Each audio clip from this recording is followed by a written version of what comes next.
Hello everyone, I'm Charles. Welcome to Graphic Design Quick Start.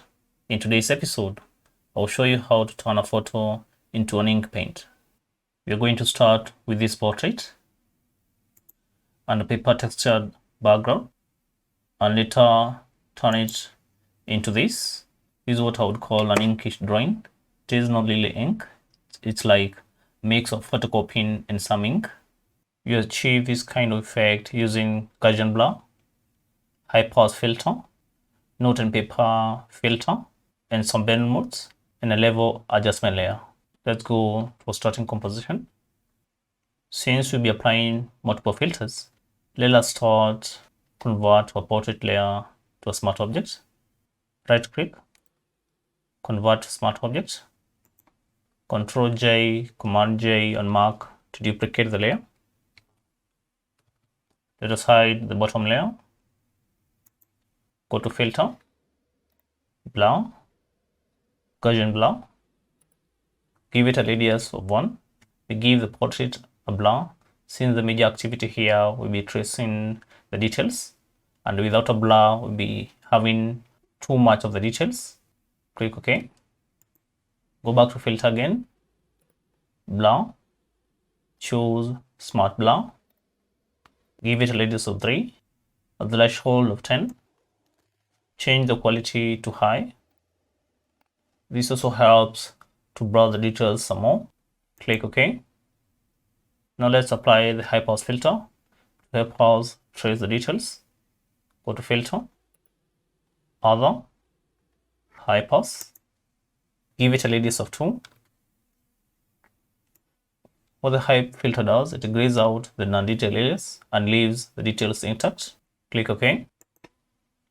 Now let's apply the note paper effect. Go to filter, filter gallery, under sketch, choose note and paper.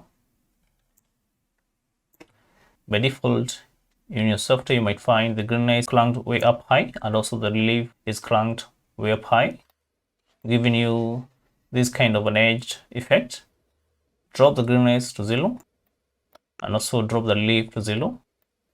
Leave image balance at 25. Click OK.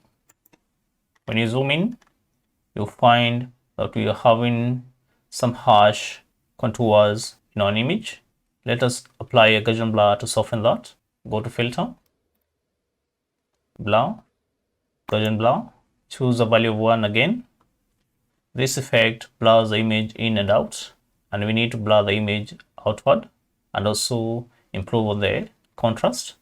To help with that, go to the slider bar on the right of the word Gaussian blur, double click. This will bring up the blending option dialog box. Change the mode from normal to multiply. Click OK. We still have some little of the harsh edges, but at least the background at the bottom is seen through a bit. Let us improve the contrast some more using a level adjustment layer. Drop down at the bottom of the layers panel. Go to adjustment layers, levels. Click on the creeping mask icon. Drag the breakpoint to the beginning of the image's luminance. That's it, the start of these ridges. For this image, it's around 130. Go to the midpoint, change the value to 0.7 to darken the main tones.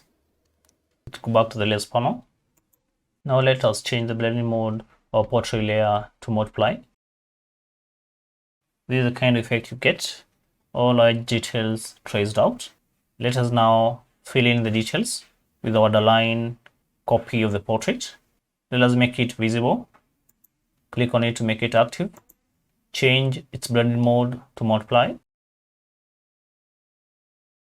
Let us now drop the highlights and only leave the shadow details. Double click on the right hand side of the portrait layer. Go to the slider. Drag the white triangle to the left to around 95. We are left with these harsh transitions. Hold Alt Option and mark and drag the triangle to the right to split it to around 180.